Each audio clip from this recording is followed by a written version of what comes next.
the Around the NFL podcast. Bang, bang, ATN gang! From Radio Row in Las Vegas, Nevada, it's Around the NFL. Super Bowl week, show 3 of 4 on our final show from Radio Row as we head into the weekend and then the biggest football game of the year. Dan Hanzus here with the heroes, Gregg Rosenthal and Marc Sessler. And yes, we got another great show coming up. Great guests, great conversations. We'll go over NFL honors, the Hall of Fame announcements, make our game predictions, some sandwiches on the line. Let's have some fun. Last show of the week before Super Bowl 58 kicks off. No fun will be had. We are serious football people. I don't think we are. That sounds like Greg when we drove by the pinball museum, and he's like, "Wait, what's pinball?" It's well, like, you were definitely born that was on a different planet. But Greg explained, but that was stunning to me. The humans will know. My brain just wasn't working. I was thinking candle, like it was a different version of candlepin bowling because it looked like a bowling alley or so. I was like, what the hell? And let's not lose the sight that there is an actual pinball museum. Yeah. What is... I think there could be some cool items in there. We're talking like 1972 pinball machine with the Gen Xers are definitely feeling the pinball. I'm not rushing over there, but I think it might have some charm. It is sad that the pinball has lost its cultural cachet, but the museum is here for those who are still. Yes, it is. How are you feeling, Mark? How are we? You know what? Like I am just here to do like what I can do the best I can. No, I'm not. It's like it's a lost Super Bowl week on some level. Saying that every time. Because I don't think I've seen Las Vegas at all. I feel I've been in my hotel room and then wheeled over to this facility and then wheeled We have back, been taking Mark to the set in a wheelchair. People should know the full story of what's happening here. Yes, we Dan and I did the rarely tried Bang Bang last night. 2 dinners, both great company. A 6 o'clock dinner with our producer Eric and our great friend Matt Casey from NBC. And then when we're on our way to the second dinner where we're going to see Handsome Hank and our friend Connor Orr, we actually saw this is an all-timer. Yeah. A young man wearing his name is Will Soystrom, and Will was wearing a sweatshirt with our faces on it. The old Room Full of Heroes sweatshirt that someone had sort of illegally made and sold on our behalf, and that's fine. It's good to spread. Well, it'd be nice if we made $1 of merch income at some point in our careers. Right, but that's not Will's fault. I like that it's not on Will. The fact he was repping us, and we just walked by him in the casino was an amazing moment. Like everybody's minds were appropriately blown by just the happenstance of it all. And then he was like, "Where's Mark?" And we're like, "Well, Mark's under the weather." He was I always, whenever anything happens, there's an air of disappointment from Dan and Greg, and I think they vaguely don't believe that I've been ill, but I've been in my hotel room the entire time. We believe you. We believe you. I am telling you, I believe you 100%. It's been an odd week. Hashtag believe Mark. I am up on the 50th alive. floor, though, and I've had an incredible view of what's happening out in Vegas. It's a surreal sight. That meeting, that chance meeting, is right there with me to a couple years ago when we were walking through the streets of London, and not a young man, a young bloke was walking towards us, and he stops in his tracks, he pulls his AirPods out, and he just doesn't say a word, he just points at him. He goes, "I'm listening to you, mate," which is pretty trippy too. So it's very cool to see, and we have, over the course of this week, people have been coming up to us. Yesterday at dinner, there was a JRVP fan. Hey now. And somebody came up and said, "When's Throwback Podcast coming back?" So all the satellite. What about our Bang Bang 2, Mark, featured the great Connor Orr. Yes. And Handsome Hank. Right. And now the only question is does the Heat and Light podcast return? We get questions about that either individually or combined on I would say, if not weekly, 3 or 4 times a week basis on Twitter. 3 or 4 times formats. a week. There's some people out there that want it. I think we ran into tech issues last time. Those have been wiped away. And By the way, Connor and I are more free now. You guys are on an amazing platform. I remember that. We literally had a meeting with the great people of iHeart earlier this week. And if you guys have any ideas to do a show, we'd love to do one with you. I could see it coming back. I mean, Connor and I want to. You could lead a Heat and Light to water. Right. But can you make it drink? It's like, do you want to do the sequel to something 25 years later? The fans want it. That's what it we're worked here for the Phantom Menace. Heat 2, a little bit of a risk. It's a little bit of a risk. Heat 2. All right, so good stuff. Great stuff. Let's get into it. Let's start with everything that went down here in Vegas at the annual NFL Honors Awards, in which they, make all the announcements. Prince Harry was in the house. How about that? Handsome Hank doing his job. That was the news of the week to me, is that Prince Harry is being, tugged from place to place and made safe by Handsome Hank. The guy was like 14th in line for the throne, and now he's like one of the biggest celebrities in the world. And all he had to do was turn his back on everything that he was connected to in his life. There's something to take out of that, perhaps. I don't know. So. Let's get into it. I don't have a pro or anti-Harry stance. I'm just pointing out that he went from like third or fourth in line for the throne to Cam Hayward's up on stage accepting the Walter Payton Award, and he's like, the first thing he says is, "That's freaking Prince Harry." He really has threaded a needle, I guess is what I'm trying to say. It is a crazy moment. It definitely jumped up the star power for NFL honors. Henry, I would think, got at least a 20% raise. Oh, look, it's Berman. Chris Berman is 20 yards away. Over there. Glad handing. The big bell bottom. That's his only blazer, by the way.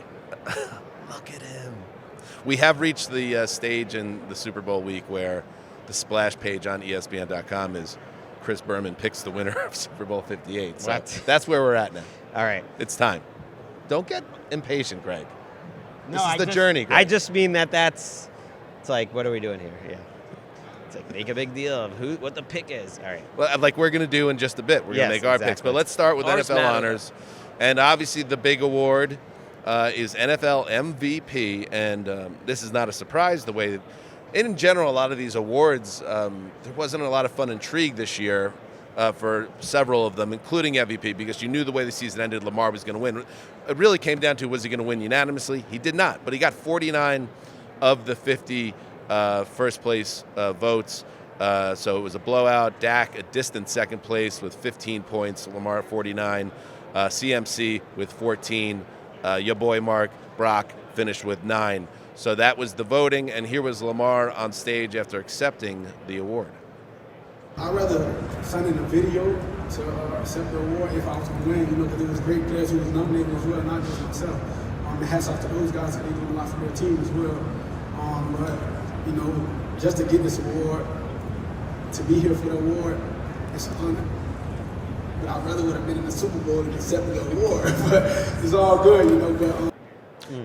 I feel like just enough time has passed where it's not weird for him to be on the stage after blowing the AFC title game, so that's good for the Lamar Army. Yeah, it's happened a lot in NFL history that these NFL MVPs accept the award after a crushing playoff disappointment. It actually happens. It's a little wonky, yeah. Yeah, I believe Patrick Mahomes, the year he lost to the Patriots in the AFC Championship game as a starter. His first one, same thing happened. It's happened a number of times, and it is awkward, but I think he's able to appreciate it.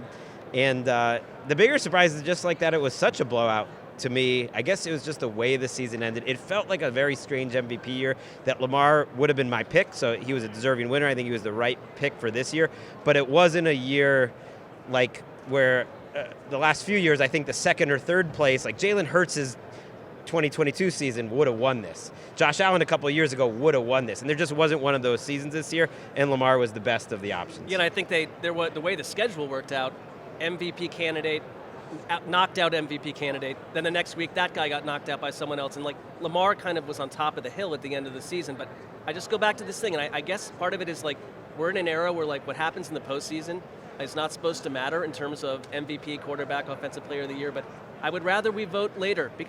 There is something awkward to me to have the MVP be someone, and this is just me, who completely blew it in the playoffs.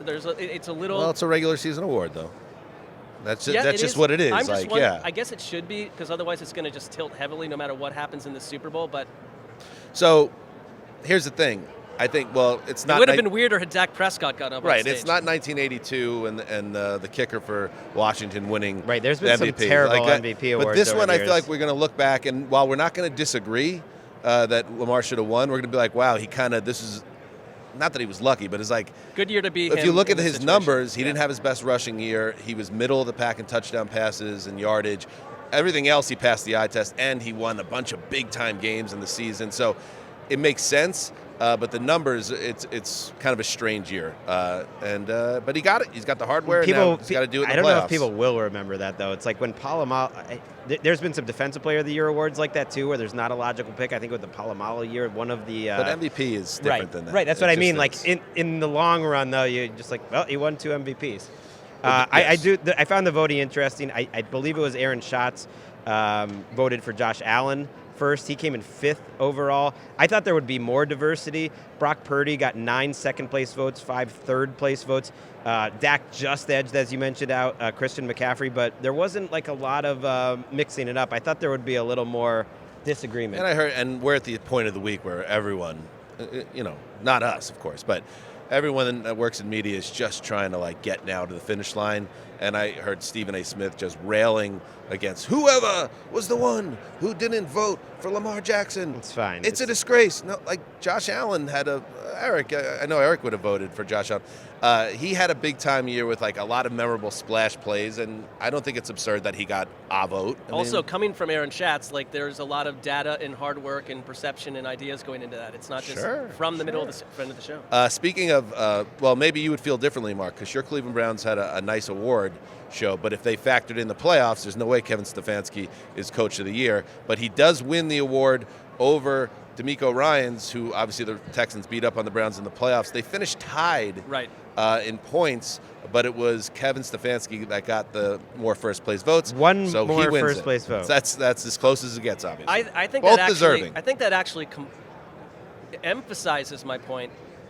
Forget the Browns side of it. It's like I think what DeMeco Ryans did ultimately was go and win a playoff game for a team that like absolutely was in another world a year ago. And Stefanski, he earned it absolutely for regular season navigation of losing like a billion quarterbacks, bringing in Joe Flacco, and having all that happen the way it did, and kind of keeping a calm demeanor through it all. He's won it twice. There is a pretty short list of coaches, and it's a pretty credible list of coaches that have won it 2 times. So I think Kevin Stefanski is a good coach. He stands out on that list as like, wow. Because he was a little bit on the hot seat coming into this year because the other 2 years between the awards were rough. Right. It's fitting that it was tied. I think it's fitting that it was just tied. Give it to both of them. They tied in points. Come on now. I would have loved that, relax. actually. It's crazy. Every vote matters. 5 people left Stefanski off their ballots entirely. You vote for the top 3. But 7 people left Ryans off their ballot entirely. So even though Ryans had more... Either of those guys off your ballot. I don't even think that's that crazy, too, because, like, Dan Campbell got a decent amount of support. He had 3 first-place votes. It was an interesting year in Kyle that category. Shanahan got a decent amount of votes. John Harbaugh, McVay, and then deep, I mean... But I'll use Stefanski as the example. Someone had Bowles third? Come on. I'll use Stefanski as the example. Yeah. If one of the playoff teams had a team that used 5 quarterbacks and made the playoffs, like, you can't not give him... Well, no, it wasn't wonky at all. It's just that I think that the vote to me is always ridiculous because Kyle Shanahan's been good for so long, we say this every year, like he gets far fewer votes. Like Kyle Shanahan has done a better coaching job than any one of these people. He came in 4th. Yeah, he came in 4th. 13 coaches got a vote, which is, I can't remember many voting awards. All right, Even Sean McDermott, for that inspirational speech that galvanized his team to a big winning streak. Oh, wait, the speech was years ago, but it's still don't mess with the narrative. Yeah. So I'm cool, though, with Stefanski winning Coach of the Year. Flacco winning Comeback Player of the Year is wild. We're at dinner when we see that, and we had a friend who was connected to somebody who had wagered quite amount of money on DeMar Hamlin winning that because DeMar Hamlin nearly died on the field last year. So Flacco gets it after starting 5 games, winning 4 of them. We have some Flacco sound. I would imagine we've gotten to know Flacco over the years. He's a humble guy. He kind of sees, he has a good perspective on things. It had to be a little weird to beat the guy that almost died. So Flacco takes that award. Let's keep moving. Offensive Player of the Year. We can come back to any of these. Christian McCaffrey takes that. Well earned. He was a monster, led the league in all-purpose yards, over 20 touchdowns. Another very close vote was Defensive Player of the Year. Myles Garrett edges Micah Parsons, T.J. Watt. How close was that vote? That was 23 for Myles Garrett, 19 for Watt. Then you go down to Parsons at 7 and DeRon Bland 1. and even closer because Watt got more. Like second and third place votes matter a lot. So it was very tight, but T.J. Watt didn't get it done. And then AP Offensive Rookie of the Year. This is a great rookie class in the NFL, and it was C.J. Stroud, who could not, as great as some of those guys, Puka Nacua really comes to mind. He got 2 first place votes, yeah. 2, you had to give it to Stroud. If it's a rookie who blows up the way he did, yes, Stroud deserves that. Even not taking into account that he had a massive playoff game as well. Yes, well-deserved for Stroud. And Defensive Rookie of the Year, just like the Jets last year, a team sweeps this category. It is the Texans, Will Anderson Jr. Taking that trophy home. Yeah, well, the Will Anderson Defensive Player of the Year vote was also extremely close. In first place votes, actually, our guy, the conductor, Kobe Turner, tied for the lead there with Will Anderson and Jalen Carter. They each got your guy. I mean, we like him. Yeah, but he's your guy. They each got 14 place votes, but it was the second and third place votes that ended up deciding it. So Carter got second, and Kobe Turner got third. The Comeback Player of the Year, though, is maybe the most surprising NFL honors award that I can remember. Well, I would say, like, I've heard it's like put out there, and I kind of think this would be a good solution. That just name the award after Damar Hamlin, and then from here on out, because it's like, and then give. Yeah, it but to if he someone. didn't even win the award, I know, but I'm saying they could have How done. about give him the award? It's strange. Yeah. Like, a lot of people must have like the Flacco's the narrative like completely. I think outshined the fact that Hamlin didn't play much this year too. But Browns QB take, I thought Baker deserved it more than Flacco for what he did this year. Baker came in third, and this just reminds me of Wes, because Wes would rail against the Comeback Player of the Year award, and I agree. It's just so nebulous. I think if you're going to have an award, make a definition of what it is, because you're trying to compare a player that came back from a near-death experience to a guy, as I saw on Twitter, that was coming back from unemployment. Like he literally didn't have a job, and it's like, and then Baker, who fits a more traditional kind of winner of the award of just like coming back from a big career dip. Like, define exactly what it is. When I woke up this morning, I was feeling pretty dangerous. Because 8 people, Damar Hamlin actually got 8 more first place votes than Joe Flacco.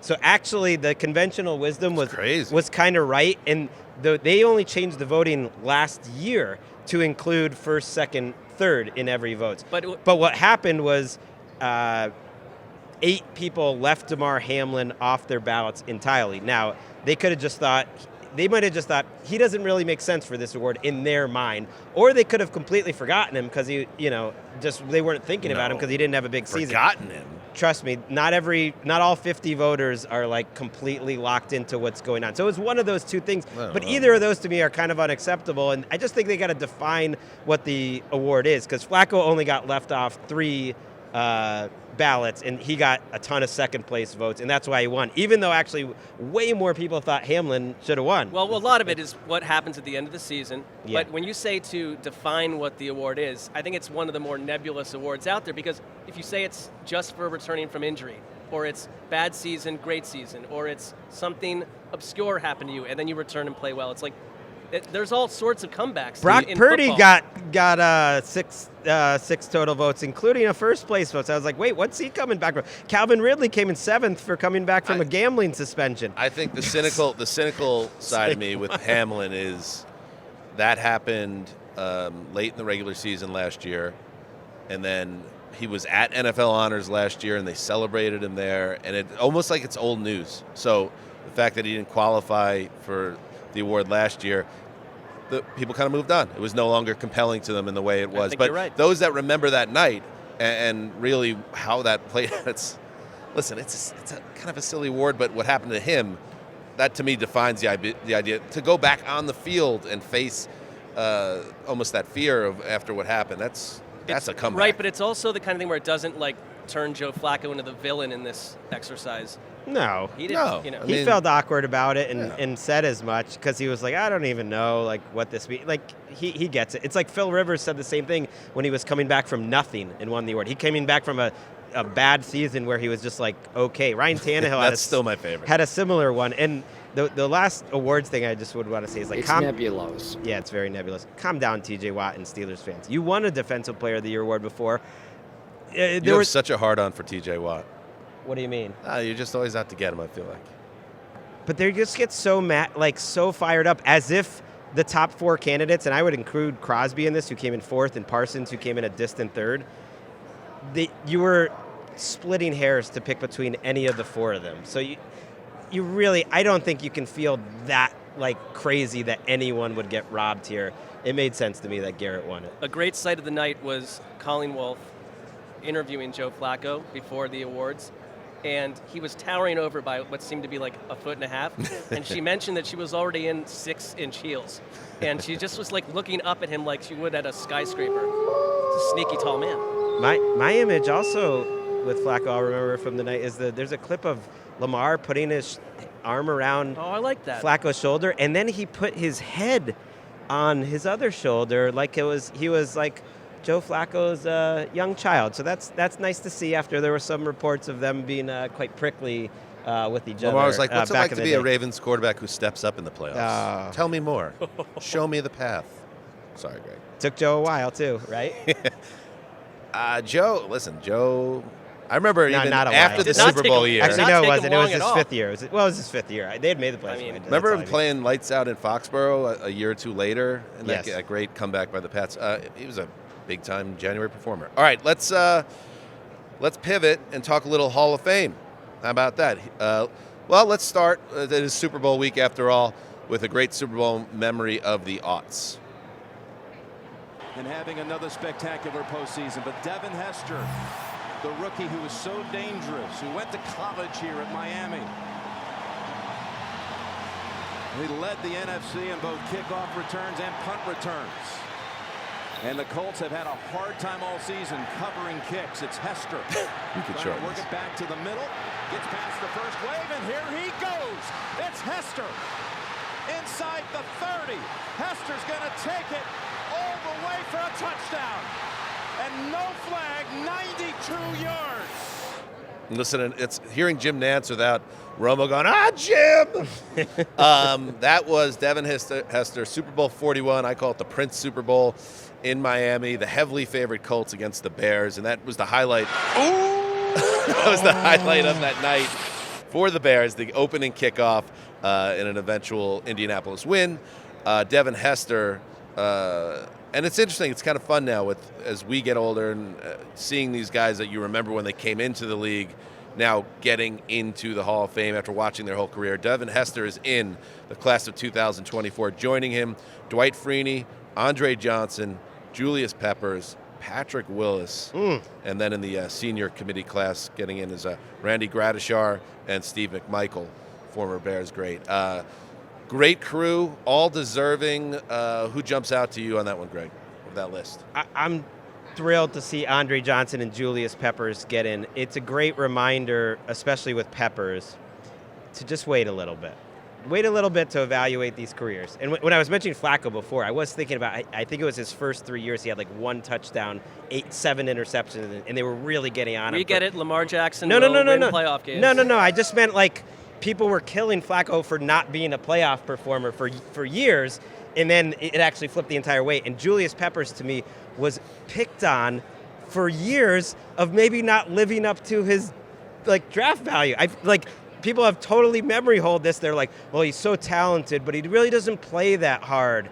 And it was just people who are kind of making vaguely racist comments about a guy who's extremely low-key, and sometimes you have to really watch, I think, the film to appreciate and appreciate his consistency, that he got better and better and better and better, and he made things look easy. And he was a guy who I think got in part because he had such a long career of sustained excellence, but for the first 5 or 6 years of his career, where he was still very good, he got picked on, and people were using the B word around him, and he's literally a Hall of Famer. And so it's really cool to see him get in. This is the B word. The bust word. I don't know why I called it the B word. I love this class because this is the first, I just think it's a cool class. Aren't all these players cool? Well, yeah, and it's we cover big chunks of their careers. Devin Hester obviously stands out to everyone. That you will never have a player like him getting into the Hall of Fame ever again, assuming the NFL keeps the rules as they are for kick and punt returns. It just will never happen. It's that element and the danger that he presented is gone away in the NFL. Everyone always sort of brushes over the senior entries, but Steve McMichael, I think, was the first football card I ever had, and was a member of that '85 Bears team, and was a long-haired, angry, like fury-driven linebacker who sometimes, because you had Mike Singletary in there and a couple others, Ron Rivera, gets a little bit forgotten. He was as badass as it gets, and right now he's battling ALS, and I know he's going through a lot, but he was like a mid-'80s, and he played a lot longer than that Bears team, but he was a mid-'80s fire starter, and unforgettable if you watched him. Andre Johnson is one of the more dominant players of his era, and good to see him get in. Some of the guys, as they get older, and that was the case with Johnson, his last 3 years he was in decline as a player, and bounced around a little bit, went to Indianapolis, even was in Tennessee at the very end. But those prime years, those peak years with Houston, he was just locking in. He was a first team All-Pro twice, second team All-Pro twice, and kind of like the linchpin of that offense. In the J.J. Watt glory years, he was the star on the other side of the ball, the consistent guy, and well-deserved for him as well. I think Patrick Willis was essentially a perfect player. He didn't have as long of a career as some of these guys, but was a perfect player. Right. I love that he got in because to me he's a little bit like Terrell Davis, where the first 5 years of his career he was the defining inside/middle linebacker of those 5 or 6 years, and then he got hurt, and it was kind of it. It was really 6 years, and I think that's to me more worthy of a Hall of Fame induction, that you're dominant for 6 years. 6 years is a long time in the NFL, than some of the compilers that get in. So to me, he's a particular type that I'm glad got in. I just this is actually the first class where I started doing NFL, covering it in 2003. I feel like I did pretty much see all of these guys' careers. Freeney started just a bit before, same with Peppers.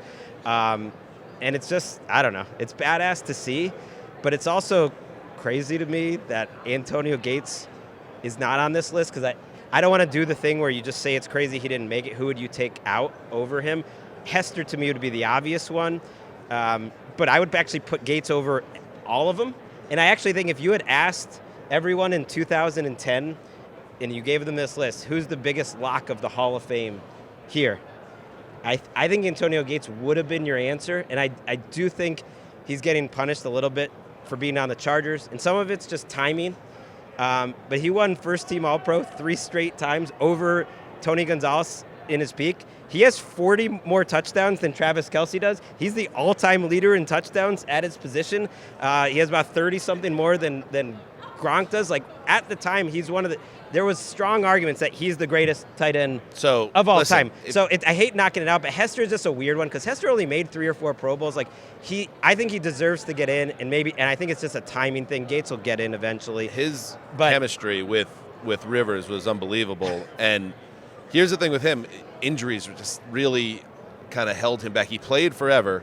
Yep. But he's always battling those foot issues. Yep. And when you look back at his stats, he was always a red zone stud, as you mentioned, the touchdowns, 116. He just had 2 1,000-yard seasons. Now, I know it's a different But it's just a different era. He was the single. Yeah. I'm just saying, the injuries, he missed a lot of games in his career. But to go, if you're a player who goes first team All-Pro is big time. And he did it 3 years in a row. And then a few more second team. 5 out of 6, he was either first team or second team. So I feel like this is the case I make for Don Mattingly, my hero growing up in baseball. A shorter prime that's truncated by injury, but if you are a face of the league and a dominant presence over the course of a decade, that should be given extra. So I'm with you. He'll get in. He'll get in. That's why it's hard to get. All right, he'll be all right. Antonio, we saw him, by the way. We were getting coffees. I know. There he was. You didn't say anything to him, though. I had just gone on a little Twitter rant because it annoyed me, because I was such a fan. I think he's maybe the greatest receiving tight end I've ever seen. You just have to compare between eras, but I did not say anything. You should have showed him your little tweets. Well, here are my little tweets. But what if he's annoyed? I mean, he might be pretty disappointed that he didn't make it. You're in his camp, though. Sure. That would be clear. Sure. Shout out to Dwight Freeney. I was going to say, we don't want first step ever. And we're going to have Cam Jordan on in a little bit, and Cam Jordan is right behind Freeney in the sack record. He's in the top 20, and sometimes in that, and I said it on the pod recently, the two best rivalries, Cowboys-Niners in the 90s, since I've been watching football, and Pats-Colts in the 2000s. And the Peyton and Brady, it sucked up all the oxygen, but Freeney was one of the dudes on Indianapolis that made that whole team go, and he was a consistent force in their front seven, and they don't win titles and have that run of success without him. So also well earned, and he's in the top 20 all time. Right, and he's the guy that was getting like Defensive Player of the Year, second, third. Like that's the difference between him and like a Willis, who was really great at his position, but another one who was really dominant and had a nice little run too. I remember him covering him in the 28-3 Falcons team. He had a nice little rebound season. That's right. And was kind of a team leader for them. Mark, do you want to add anything on the final Veterans Committee? I'm gonna scour that. Well, he did. Well, he said Steve McMichael, but there's also Randy Gradishar. We can't leave Randy out. Gradishar was, I believe, Denver Broncos, like during the Orange Crush era. That's before my time, so I kind of stay away from giving first-hand knowledge about players that I was essentially a toddler. I was just giving you the runway in case you had something in there. I think it's, actually my only comment would be, it's kind of sad for me when, it's great that they get in, but sometimes they're not alive anymore, or it's so far away that people kind of glance over it and don't really like understand what their career was. It's like, I don't know how we do this with Hall of Fame where some of these guys like get in and celebrate it a little bit earlier. Like if you're on the bubble that long, it feels like a rough ride. I immediately think about speeches too with these guys. I feel like this is a good crew. I feel like Willis is gonna bring some fire. Who else we got? Well, I'm doing a little Gradishar here. He is the heart of the Orange Crush defense. He's the all-time leading tackler for the Denver Broncos. He's the 1978 Defensive Player of the Year. So, went to the Super Bowl. Shout out. All right, anything else?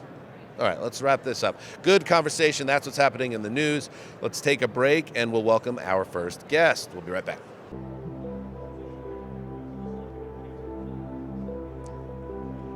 Welcome back. Our next guest he's a dude. Let's start there. He's a dude.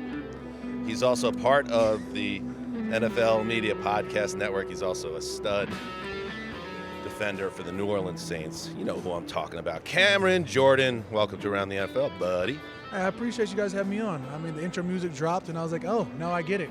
I get it. Welcome to the Twilight Zone. So that's okay. So Twilight Zone, it's always a good test, like how the guests hear what that song is. So there's a bit of a sci-fi vibe to you. Yeah, it was quite eerie until the guitar started stringing, you know? Yes. I always found it's 1988 cop driving back to his apartment after his partner just got shot. Yeah, he's down and out. Yeah, that makes perfect sense. Yeah. Look. Cam, here's a little full circle moment. We've been doing this podcast for 11 years now. I'm getting emotional about it.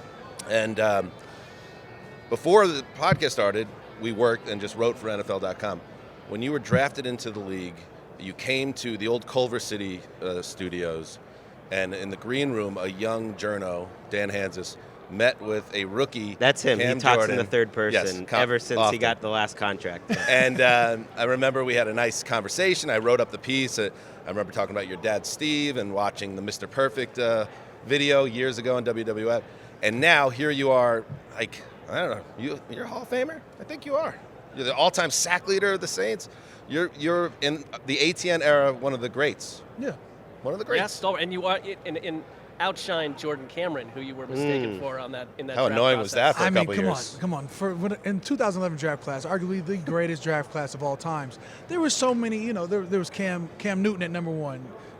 Me at 24, Cam Hayward at like 30. Then there was Jordan Cameron at like the 5th or 6th round, and I even got called by the Browns to get drafted by them because it was Jordan Cameron and it was Cameron Jordan. There was a whole invert.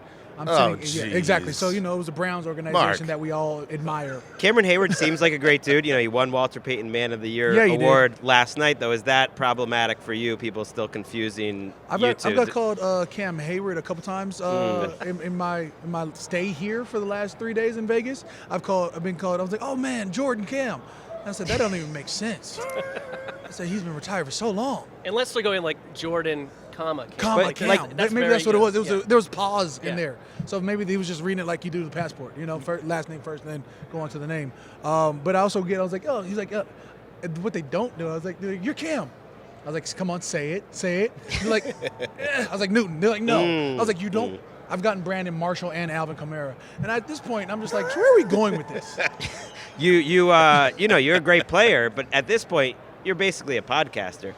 You're our colleague. Like Alvin Kamara, great teammate. You're our teammate. We're here on the Edge NFL podcast. Yes. The Off the Edge podcast. And I know that you're truly a podcaster because you're getting an 8:30. Not even a wake-up call, an 8:30 car to come over here to Radio Row every single day. You're working harder than us. Yeah. It's a 6:45 wake up so I can go run down to the weight room down at the hotel just to get my 30 to 45 minute elliptical in to get the juices the creative juices flowing. The cerebral cortex has to be pulsating at ultimate levels for me to be able to get into a car at 8 to be here by 8:30 to get this work in. How's season 1 going of being a podcaster here? Man, so I don't even know what season this is. So me and Mark Ingram had a podcast, trust levels, biggest trust on the highest of levels. It was vibes, and when you can bounce ideas and talk to other people, it's a party. Going solo, this solo act, I'm not feeling like I've Justin. been thinking about it. Tell me more. I'm feeling like Justin Timberlake when he left NSYNC. I'm out on my own. I miss my friends. No, won't say it out loud. We'll continue. He made a lot of money, though. Well, you want to be Timberlake like 2003 to 2014, not modern day Timberlake when everyone hates him. Wait, everybody hates him? I feel like there's been a lot of pushback and blowback with Britney and Janet and some other stuff. Are they on Trolls? Do their kids watch him every day? Hey. I would not know. I think Justin's doing all right. I think you're right in that. He's probably doing quite okay. Yeah, between Branch and Princess Poppy, you know what goes on in my house? How many kids you got? I've got 4. Oh. Okay. And 3 of them are girls. So guess what we watch? A lot of musicals. That's a lot of kids. And guess what Trolls is? One heck of a musical. Mm-hmm. We living in LA, I only know like one dad has 3 kids, and it just tears his life asunder. It's mostly 2 or 1 and people I know. So to go 4, you're in LA, so the taxes are high there. 3 kids at a school. That'll blow the house up. Yeah, we gone. Yeah. That sounds hurtful. It certainly I got to is. take these kids out to eat every day? No. Can we talk a little, Saints? Absolutely. Why wouldn't I want to talk about the black and the gold or the gold on the black? Can I ask you one, the most fascinating moment for me from the Saints all year? You close out the season with a you're up 41-17 over the desperate Atlanta Falcons who are about to fire their coach, and you're down at the 1-yard line after an interception, and Jameis Winston dials up. Unbeknownst to the coaching staff, a 1-yard touchdown for Jamal Williams. You win the game 48-17. Arthur Smith is all annoyed afterwards. Dennis Allen doesn't know what to say. But then Jameis Winston tells everyone later, look, we did it because everyone in the locker room wanted this to happen. Your reaction to that? Tell me your version of what happened here. I'm so sorry the locker room really enjoys being a brotherhood. Oh my gosh, I'm so sorry that we punished a rival team. I would do it again. In fact, I would have gone for 2. Now, the only thing I'm going to have discrepancy with is I didn't understand the ramifications. They're no, they were taking victory formation. Right. So the Cantlanta Falcons had already acquiesced. Ooh. Oh, hell yeah. And they were just trying to get it out there just like their head coach was about to get out there, the Falcons. And you know what? I love that about Gregg went to Tulane, so he was a little more into the world there. Grew up in the Northeast. I didn't understand the true hatred between the Saints and Falcons until we started covering the sport more closely. We kind of need more Saints-Falcons rivalries. What do you want me to do? Good job. Well, hey, right. I'll see you next time, bud. Right. And then when I saw Jameis, that clip that kind of went viral last week, on stage at the church as a pastor, I was like, Dennis Allen didn't have a chance against this guy. Of course, everyone's following Jameis Winston. Absolutely. Yeah, my only half of my gripe was I was like, Dennis ended up saying sorry, and I was like, why would you say sorry? I was like, you know what? You say sorry, we didn't go for 50. So sorry on you. But here's the test, because after the game, Jameis was like, listen, apologies to coach, but we made a decision as a team. Jamal has been an amazing teammate, right? An amazing player. Whatever they called his number, he's given all the juice, even giving up the possibility of accolades. But are Dennis and Jameis cool? Is Jameis going to be there next year? Now, Jameis deserves He's to be a free agent. Yeah. He deserves to be a starter. That's fair. I mean, when you see the quarterbacks that played, I'm not knocking anybody, but we played the Chicago Bears, and it was not Justin Fields on the field. Yeah. We played a guy in New York whose agent became more famous than he did. So you're telling me Jameis, who's got the arm of every Titan's dream. You know, That's right. I forgot y'all ended DeVito Insanity. I forgot that game. I'm glad we weren't part of DeVito Insanity. One thing, though, because I would imagine in San Francisco, like, the players would never do that to Kyle Shanahan. So I guess I'm asking from another angle, like, Dennis Allen, kind of like. They wouldn't? I don't know. But is it perceived as the players doing something to the coach, or the players I think the representing the people players? outside the locker room kind of question, like, does Dennis Allen, like, have this team, you know, in every possible way, or is it like, we're going to go do what we want to do no matter who the coach is? Would that happen if Sean Payton's the coach? I don't know. Absolutely. They would? Okay. Okay. Well, Sean would have gone for If two. Sean said no? Sean would have gone for the. Yeah, it wouldn't have been a victory. But if Sean said no, if Sean said we're kneeling on him. I've seen us beat the brakes off the Philadelphia Eagles, and we're up by like 30-something, 40-something. He's like looking around, and like it's clearly a time to take a knee, victory formation, and sees Malcolm Jenkins in the secondary, a legendary Saints player who had then gone to Philadelphia, and was like, AK, over the top now. And we're up by like 35, 40. You know, it was like, and we're going up top. So I don't see Sean ever saying no to scoring more touchdowns. Sean? Yeah. Drew Brees. Yeah. Say no to more touchdowns. Right. There you go. That's like you having $100 and I'm about to give you $100, and your financial advisor is saying we don't want Don't it. need it. Right. Lies. There was we talked about it a lot on the show. There was like a lot going on with the Saints though this year. Like they were just a strange team to figure out. Where I'm friends with a lot of Saints fans, kind of followed the coverage, and the fans sometimes were just like Frustrated. They were frustrated in a way that was almost unusual for a team that was still, in the mix in first place a lot of the years. And I think it was understandable that they were frustrated with all the success that they had. And then after the season, a few things kind of struck me. Somehow we blew a 17-point lead to the Green Bay Packers. That happened. I remember that. That was early. Mickey Loomis said something about after the season. This is what struck me of that, like, we need to do some changes maybe with the roster and personnel to improve the culture. And that comment was like, improve the culture. Because when they hired Dennis Allen, they were like, we're keeping Dennis Allen because we want to keep this culture going. He's the guy that's been there and been running this defense. So, like, what do you think Mickey Loomis is talking about there, like, with the culture? I've learned to not put my GM hat on. I've played this game, and it's never worked out well. I was like, this is what we're going to do at the draft. This is how we're doing it. This is what our team needs, and have been completely wrong. So I was like, we're going to get a defensive end. And then in the first round, we got a corner, and I was like, and then we got back into the first round, and I was like, oh, this is the DN time. And then we went offensive tackle, which turned out to be a phenomenal draft. So you learn to shut the hell up and let the up top do what they're supposed to do. They're supposed to want more. If we're 3 years dry of playoffs, and maybe a culture shock needs to happen. I think there's a core group of our players that push positivity and whatever it is. And in fact, I loved our locker room this year. But if our locker room isn't winning at a high rate, things going to have to shake. And one day they're going to be like, hey, Cam, it's your time, bud. And I'm like, hey, I hope the Saints keep on winning. Whatever it takes, I just want the Saints to win. We'll close it out with a little legacy talk. So I'm looking at 26 First years of of all, Jordan football there. Pick which hell yeah. pick which year you're talking about. Pro Football Reference, by the way, your headshots they're always on point. What do you got in store for this year? Oh, I don't know. I like the El Diablo look last year. That one was probably my favorite. Oh, you talking about the mustache twist? Yeah. That was a few years ago. I still had dreads. Do you take you and Jimmy Butler? I had a Jerry curl after that one. That was. I don't understand when Deion Sanders was like, it looks dry but it's wet, or it's wet but it looks dry. Whatever it was, I was like, I need that. This you got to top Jimmy one, Butler with the NBA. He's kind of your version in the NBA doing Fallout Boy. That was crazy. This year is kind of like you're looking like your guy that maybe was on the airplane and you kind of let one go and you're waiting to see if anybody notices. No. This one was the Allen Iverson inspired walkover. With the headbutt. 2001 finals. Scraping over Tyronn Lue. But here we go. So you have 117 and a half career sacks. Hallelujah. And the most amazing ever by the Saints. And that is a team that has some big-time players in their history. Number one on the list is Bruce Smith. We're not going to get to 200. But if you get to 123. He played 19 years. Yeah. We saw him last night. Still looked like he could play. Looks like he's 37. When I get to 125 this upcoming season, I was going to say that puts you in the top 20, and that puts you in the club of the great late Derek Thomas, Dwight Freeney, Von Miller. Let's get in that top 20 and start scaling. 128? Dwight had 125 and a half.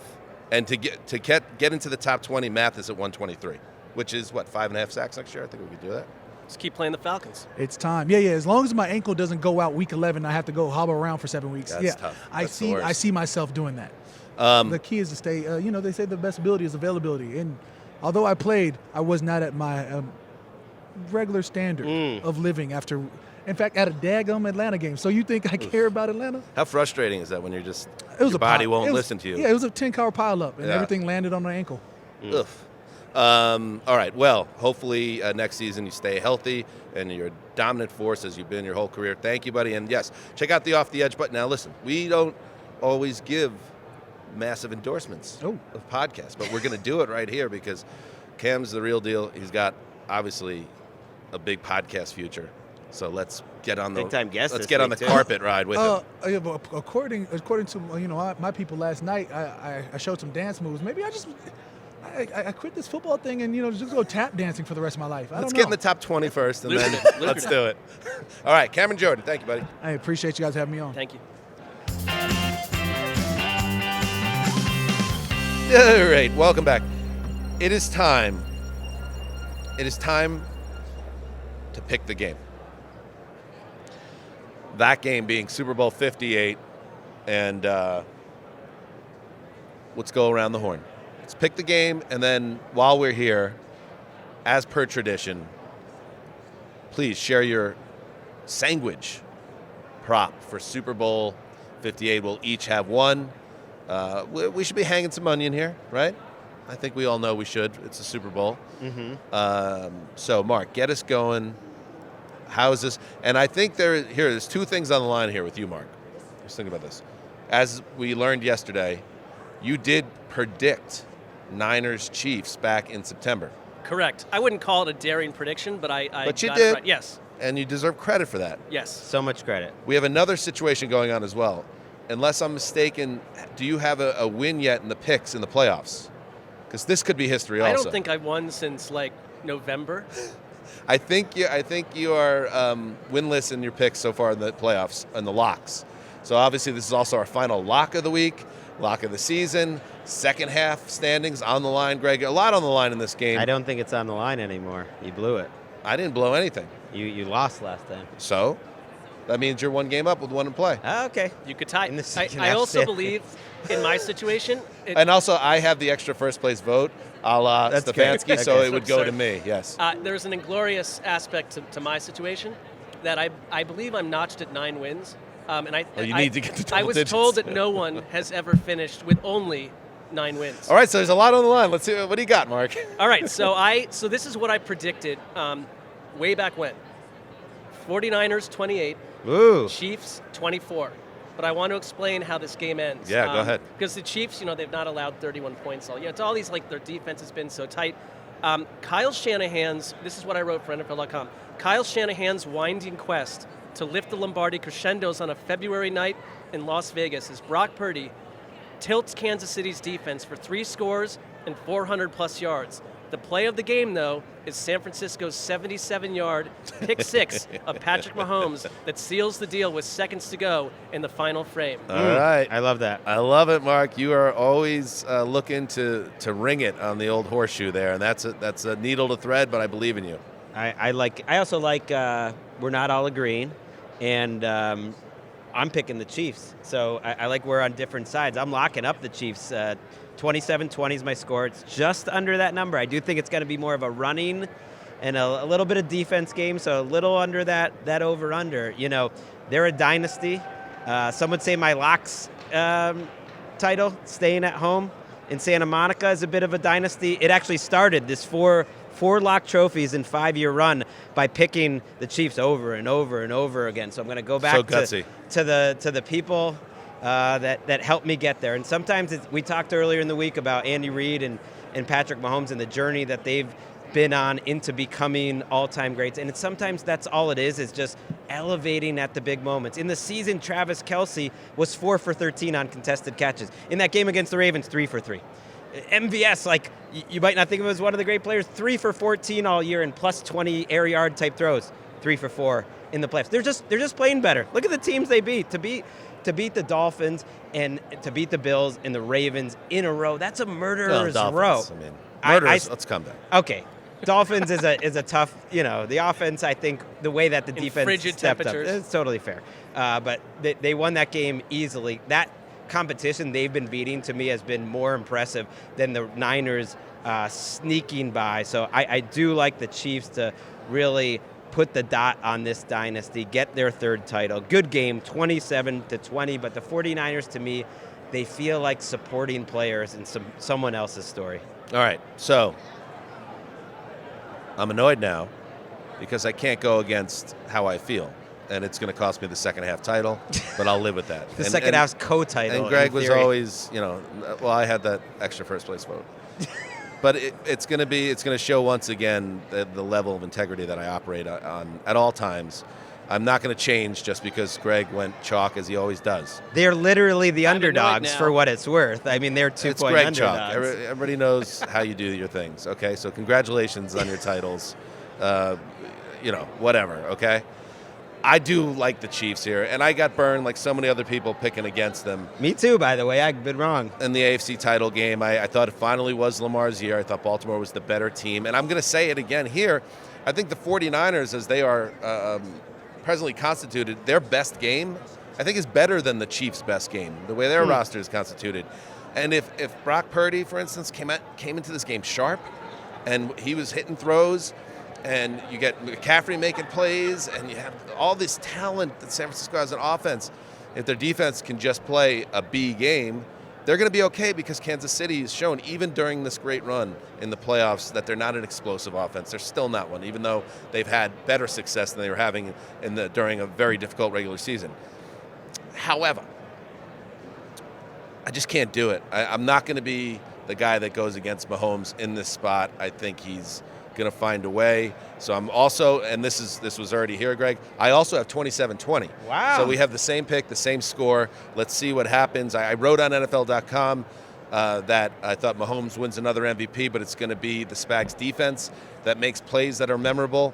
The more I think about it, as I spin now to my sandwich prop, and we'll come back starting on my side with that, I think there will be an element of one of the offense having a big day. And one of the most maddening, dumb storylines around this NFL season and our world, emanating out of certain corners of news media, is that the NFL is fixed, that the NFL is somehow, this has been preordained, and specifically the corporate synergy on display between Taylor and Travis is a sign that the NFL willed the Chiefs to this spot. Well, get your popcorn ready, people that love that conspiracy theory, because I think Kelsey is going to have a monster game here. My sandwich prop is that Kelsey becomes the first player in Super Bowl history to surpass 200 yards receiving in a game since Jerry Rice went off for 215 and 23. Wow. Super Bowl 23, that is. That is my lock. Kelsey goes for 200. Taylor down on the field. Sparks flying. And everyone is mad. That's my pick. Everyone. Well, not everyone. People, I won't be mad. Certain people will be big mad. I'm happy. They're happy. It seems like a beautiful relationship. I think they're in it to win it for the long run. I don't know if I could put a sandwich prop on their marriage at some point. That'd be very long term. But I like those odds. But I like the under 200 yards even more. I mean, you got to hang onion, bro. That's more than the Super Bowl. That's more than hanging. That's out there. That's beautiful. And it's hanging go for brain. it. I relish how the hordes of people are just looking past the 49ers because of a 2-week sample size from the Kansas City Chiefs. They're getting it's a very even in terms of how people are picking them. I think they're favored. It's all the bettors to me, are taking the 49ers. People just think that the Kansas City Chiefs are back entirely. It's like the larger sample size tells us that they were going to regress back to gaffes, drops, some issues, some problems, and having to be that offense. Just like everyone thought that was going to happen in the playoffs, but it didn't. But that's a straw man argument because the 49ers are literally favorites, and in terms of Vegas, like the what they would say the sharps, all the money's coming in on the 49ers. It's not a straw man in the sense that there has been a wave of support for the Chiefs that was simply not there 2 weeks ago. Fair. It's based on a 2-week sample size, and it's not false or a ghost. But it's like, not a 2-week sample I size. think people are looking past the Niners in this situation. It's like a 5-year sample size. That's all. That's and then fair them too, turning but flipping the switch. But That's all. we were talking about the Chiefs a certain way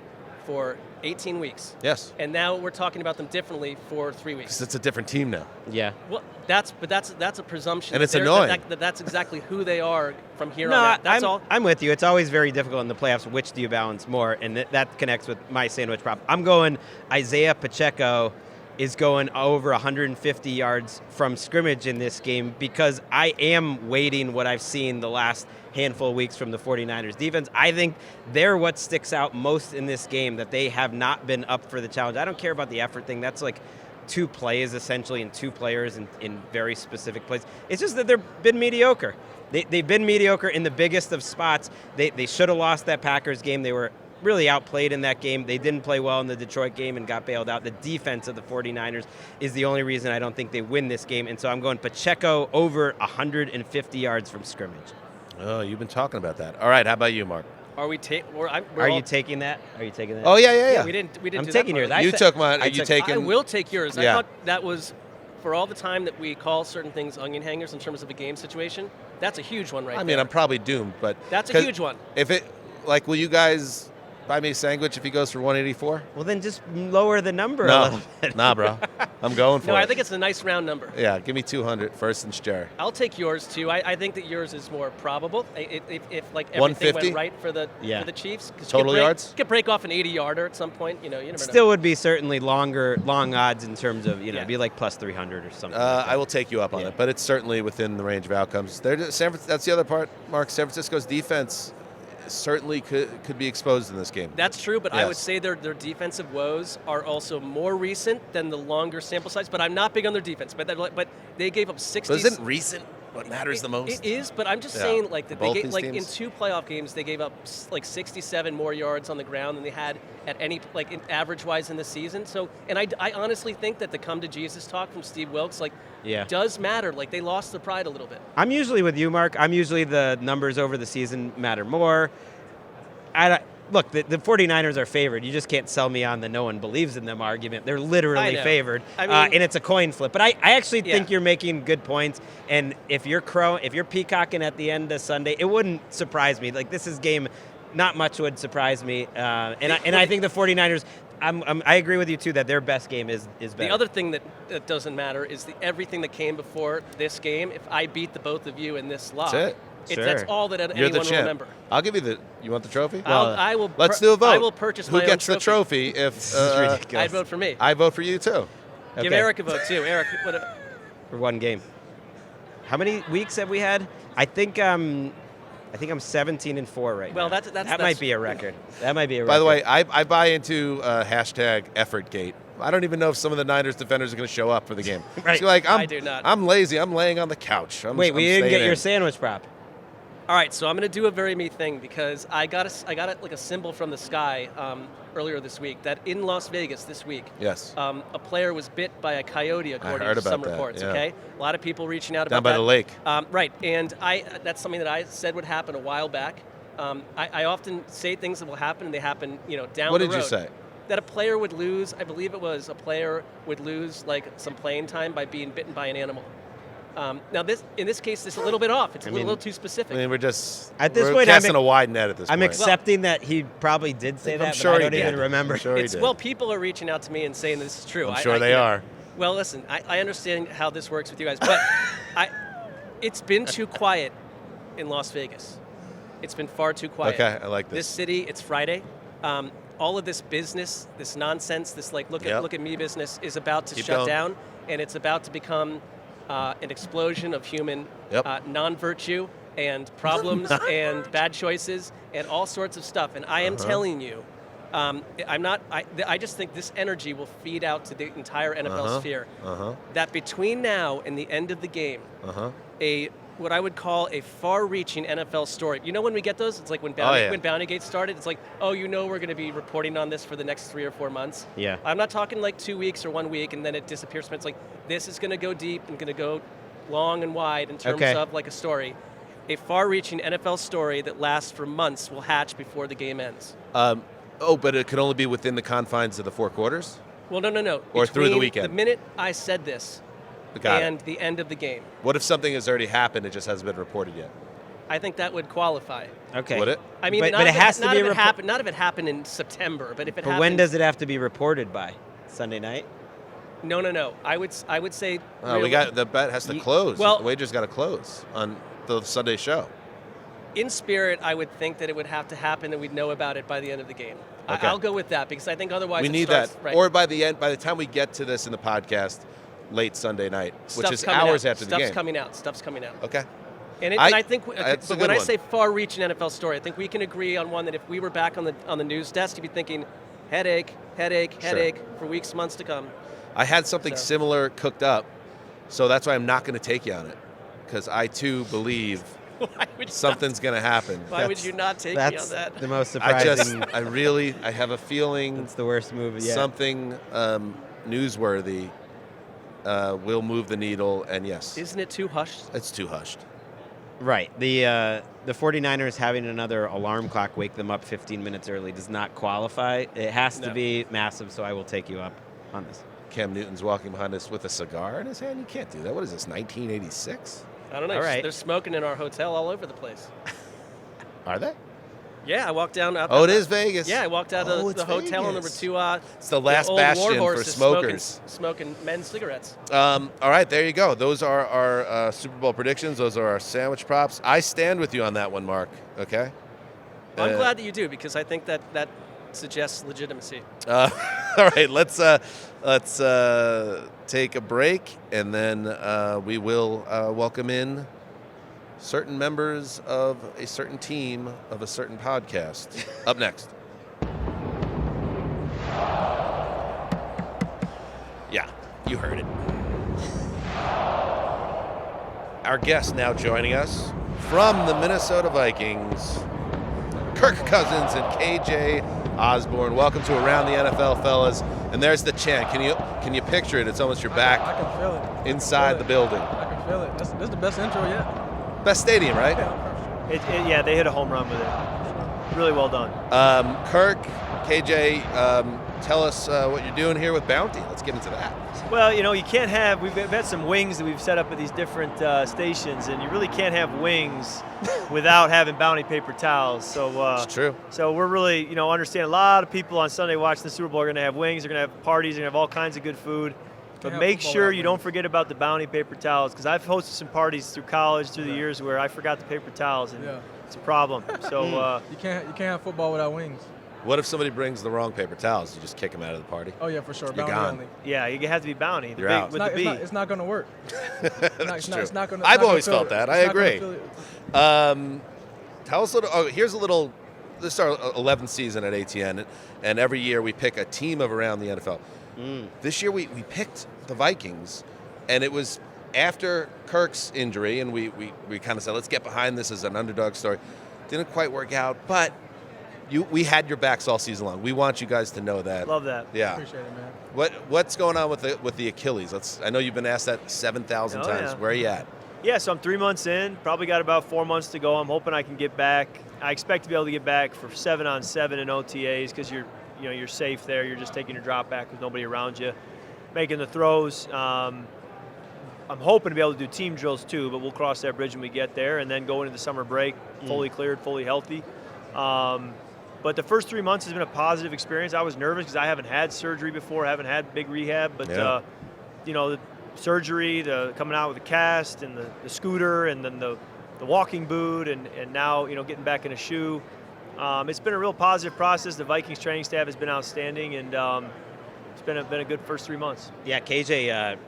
I know at this point in the season, when we chose you as team of Around an NFL podcast, clearly it made big. I think we just blew out everyone's ears. Sorry, guys. No, that was awesome. We're doing our best. I am so excited that happened. Eric, you're fired. I'm sorry. The team of ATN, I'm sure that was big news in the locker room, you guys talking about it. We're now an international award-winning podcast. How did that feel to be embraced by the podcast with Josh Dobbs and all the different quarterbacks that kind of went through there? Oh, we love it. We love it. Any love we get, man, we love it. We appreciate it, and we got a great fan base up there in Minnesota, so they show us a ton of love as well. What was that like? That end stretch of the season, which had some awesome ups, it had downs, it had a little bit of everything throughout that stretch, and you're without your leader, Kirk, but you have different quarterbacks who come in and all sort of had their moments, and then like, what was that whole season like? Because it feels like the Vikings are always a lot. Like, no matter what, there's a lot going on. Like, it's a fun team to watch, like the ups and a little bit of the downs. Yeah, man, it was a lot of ups and downs, but, whoever coach puts in there, that's what we're going to rally around. And one of the things in the receiver room, we say we try to be wide open, so try to make the job easier for the quarterback, man. For, we talked about the 40 seconds that before the play clock that, you guys don't hear on TV and everything like that, and the pre-snaps and the motions and everything like that. If we are up on our game as receivers, we can help the quarterback out. And, again, just being wide open for him. And, any guy that coach puts in there, we're going to trust him. Kirk, can we talk a little Kirk Cousins? I don't know if you've heard that thrown around. I haven't heard that thrown out. That's so good to me. I really think, obviously, it's a well-known thing. A year ago in Honors, you came out as Kirk O'Chains in the famous team playing moment. I really feel like, and tell me if you agree or disagree, from our standpoint on the outside, it was like a turning point in how Kirk Cousins was seen. Like, it was like, oh, these guys love playing with him. You've always been a well-known as a good guy and a productive player. But did you feel like a change from the outside a little, how you're seen after that kind of took off a little bit? Yeah, it was interesting. If I had known that, I probably would have been on a plane shirtless with chains on in like year 2 or 3. But it took till year 11 to figure that out. So, no, it certainly has created a bit of a change. I think I've kind of always been the same guy, but perception was probably different than reality. And perception's maybe catching up to reality a little in some ways. And so that's kind of where we stand now. KJ, like viewing Kirk as his teammate and as the leader in your huddle, did y'all watch the Netflix show? And like, was there anything from it that you guys gave him some grief about from the Netflix show?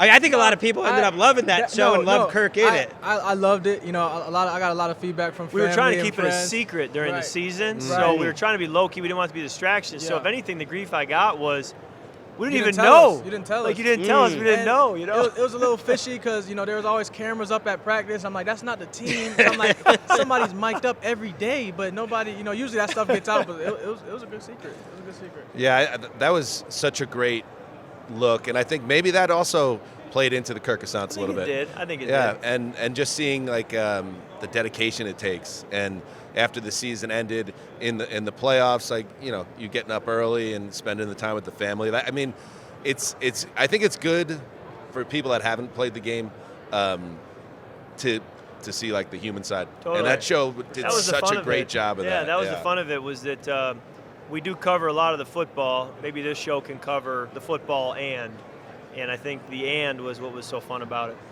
Right.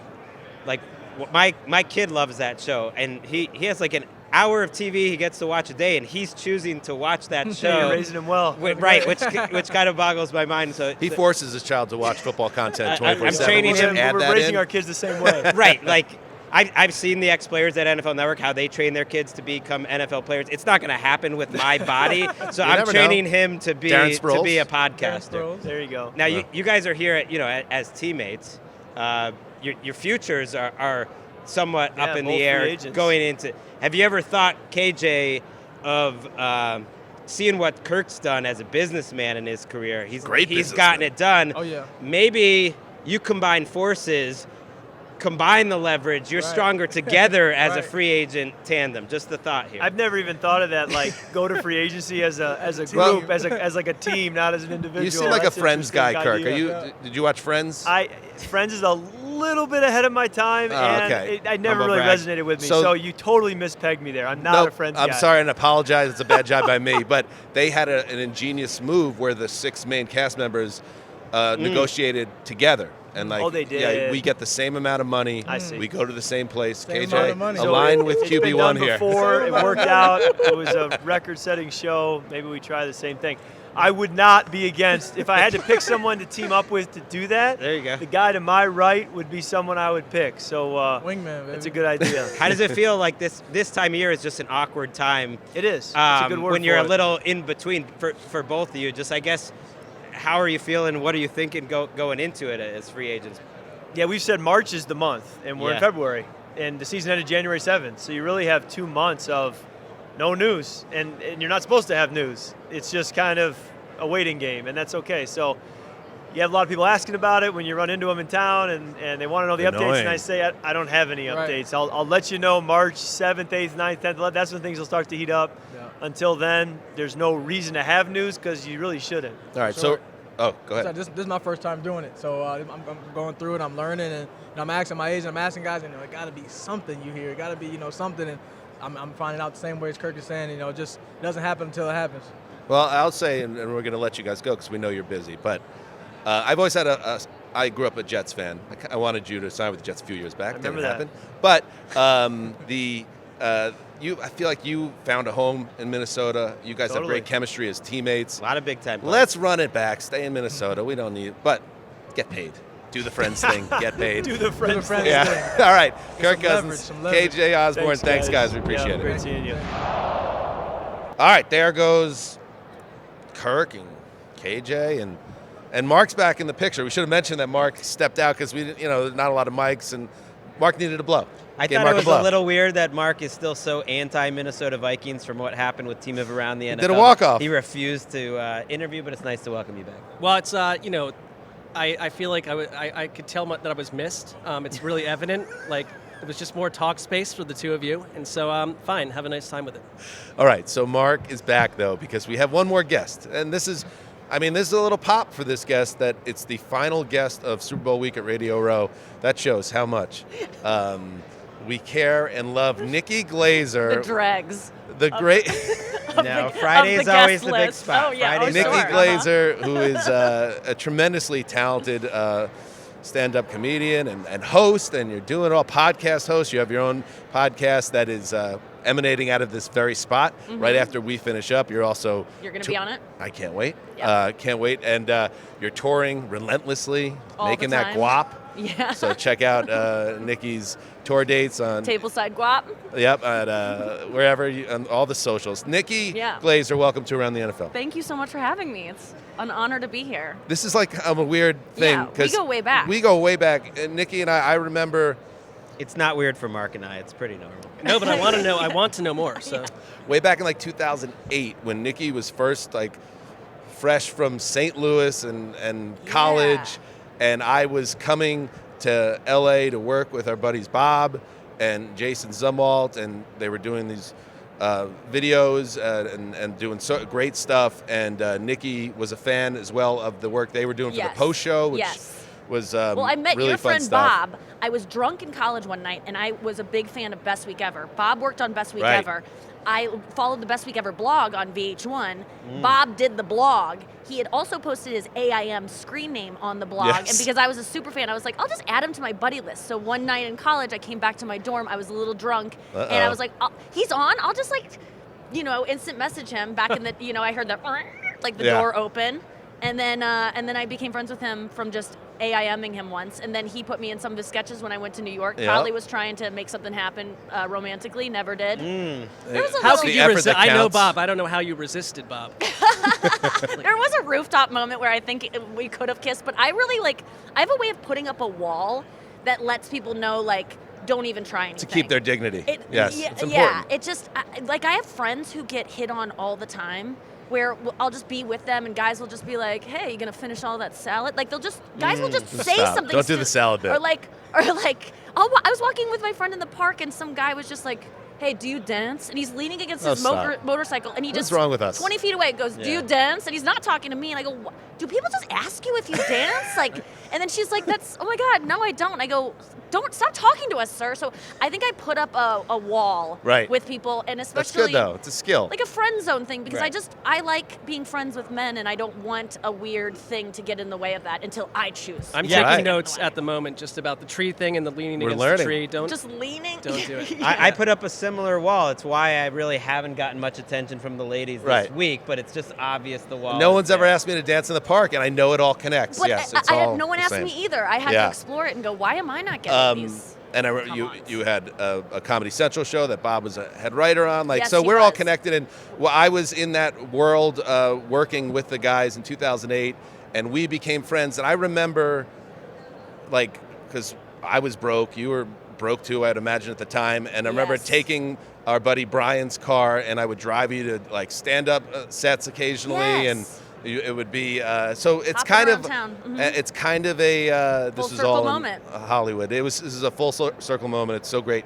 to have you here, and the reason why it was perfect. It was a lot of reasons why it was perfect. Why are Greg and I here? I don't know, but I love having you guys are literally in between you, two of the greatest football minds in our country. The reason I thought it'd be a lot of fun is, number one, you are a big Taylor Swift fan. That's where I feel I do belong here. Otherwise, I would feel like such a fraud, and I would be really embarrassed to be here because I don't like being places I don't belong. And I feel because of my Taylor Swift knowledge, even though most people would disagree with that, I do feel like this is the only year in which I belong here. Yeah, and like I remember when we got to know each other, because I've always been a sports guy. Like you were very kind of anti-sports, like keep the sports away from me. And because I'm scared of what I don't understand, Dan. It's not because I hate what I don't know, and I don't seem to really understand football, and it's been explained to me many times. I'm starting to understand it, but I just don't understand how millions of people understand this very complicated game like second nature. There's no training you guys go through. I always ask my friends so where did you learn that is? When did you learn what offsides were? Whatever, these, did you ask your dad? Was there a course in school? Like, you guys start playing football as little kids. Like, do they explain all the little intricacies of it? Like, how do you learn all these? It's a daunting sport to kind of jump into the water. Video games. Cold. Video games. Okay. Madden was a big thing. Yes. It. But so here's a data point. So sure. DeShriver mentioned a report from Apex Marketing Group that estimated more than $330 million in brand value Taylor Swift has brought to the NFL and the Chiefs. I don't know what really any of that means, but I do know that Swift and the NFL is on people's radar because it is these two massive giants of culture. Yeah. And you are someone now, you're watching the games. Like, are you amongst the maybe millions of people that are now watching football for the first time? Would you continue to watch it if she wasn't involved? Yeah, I think so. Well, because it also lined up the time when Taylor Swift started going to games was also when my boyfriend moved in with me, and he's a huge football fan and watches most of it. And so that was when it just started being on all the time. So just to enjoy being around that, I had to start understanding it. So I think that he was gone watching a game recently, and I turned on the game, and Taylor wasn't even there. Because I did care, and I felt so cool. Oh, wow. Because for the first time in my life, I was on the phone with a friend who was going through a breakup, and I'm talking to him on speakerphone. I have the game on mute, and I felt so cool because at one point he's crying about something, and I go, no! And I did the thing that men do where they react, and then the person on the phone goes, what's going on? And you go, I can't believe she said that to you or texted you that. I felt so cool that I had a man moment where you react to, and not just men, but mostly react to something that happened, and I understood what was happening. It's been an education, but it's 100% based on Taylor Swift. And I will say that, I'm one of these people that has an unhealthy relationship in my mind with her of she's my friend or whatever. And I know that disgusts some people and confounds people as well, but it truly is a thing. When she won last week at the Grammys, I felt this it's my friend is winning. I felt that kind of joy, and I thought that's so ridiculous. She's not my friend. I don't know her. Why do I feel this? Is that really how I feel? And then I go, actually, I've had friends win Emmys, and it's the exact same feeling that I had. So I do feel like she's my friend. And so when she first started dating Travis, I was Travis. I just like your first name basis with him. It's great. Yeah, that's where we're at as Swifties, I think. When Trav and she first, when he first gave the friendship bracelet, I remember being so annoyed and being who does he think he is? And him being I wanted to meet her after, but she was too busy. And it's just she's, because I didn't know anything about him. I just thought he was just some guy and was getting headlines because he talked about her. So I was because this is a thing. If you talk about Taylor Swift, you'll get your name, your face next to hers in some kind of headline if you say anything, and suddenly we're aiming for it right now. Exactly, and I've never done that intentionally, but yes, I get my name next to hers on headlines sometimes because I have a lot of opinions. But I just thought it was his attempt to but he's not like that at all. It comes to find out, and it worked. Is the wild thing that worked, being that bold. And when she first got with Travis, I was oh no, she's gonna be a football girly. I've never related to girls that like football. I'm losing her, it's when my friends have kids. I'm just I won't relate to them anymore. We won't care about the same things.